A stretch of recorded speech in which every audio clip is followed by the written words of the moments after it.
అందరికీ నమస్కారము. మా పాడి సోదరు తరపున మా మీడియా మిత్రులకు మళ్ళీ పోలీస్ శాఖకు ఈరోజు మా సహకరించినందుకు ధన్యవాదములు. మా సమస్య ఏంటంటే ఈ జైరాబాద్ నియోజకవర్గం మొత్తం పాడి పరిశ్రమ చాలా ఎత్తున ఉంది.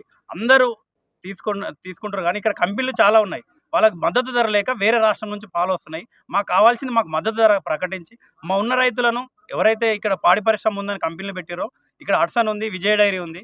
మాకు మద్దతు ధర ప్రకటించి మా మద్దతు ధర వెంటనే అందరికీ మా ఇక్కడ జైరాబాద్ నియోజకవర్గం 5 మండలాలు కానీ ఇక చుట్టుపక్కల గ్రామాలు కానీ మాకు మద్దతు ధర ప్రకటించి మా ఉన్న రైతులు ఏదైతే పాడి పరిశ్రమ 12 గంటలు కష్టపడితే 1 లీటర్ పాలు పిండుతాం.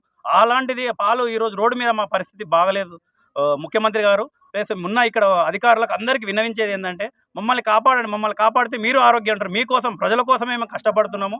మా మంచి పాలు మేము మార్కెట్లో తీసుకొస్తున్నాము. కాకపోతే మాకు మద్దతు ధర లేక చాలామంది ఆత్మహత్యలు చేసుకుంటారు, పొలాలు అమ్ముకుంటారు. ఈరోజు ఉన్న పెండ్ల మెడల పుస్తలు కూడా అమ్ముకొని ఈరోజు షెడ్లు పెట్టి రోడ్ల మీద పాలవుతున్నాం. అందరికీ పాల ప్యాకెట్లు రేటు కూడా మాకు పాలకు లేదు. దయచేసి మీకు అందరికీ కోరుకునేది అధికారులకు కోరుకునేది ఒకటే, ఇక్కడ ఉన్న ఎమ్మెల్యేలకు కానీ ఇక్కడ ఉన్న అధికారులకు కానీ మేము ఈ మీడియా మిత్రులు, ఎందుకంటే మీడియా అనేది సెకండ్ ఈరోజు ఇండియాలో ఎక్కడైనా సరే ఎక్కువ తీసుకెళ్తారు. కానీ మీడియా మిత్రులు ముఖ్యంగా మరి మా సమస్య ఒకటే, మాకు మద్దతు ధర ప్రకటించండి. మేము స్వచ్ఛమైన పాలు మార్కెట్లో వదులుతాము.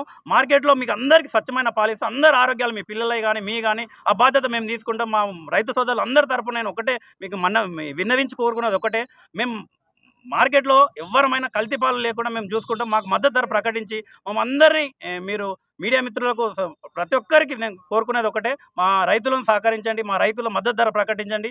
జై జవాన్, జై జవాన్. నమస్కారం మీడియా మిత్రులకు.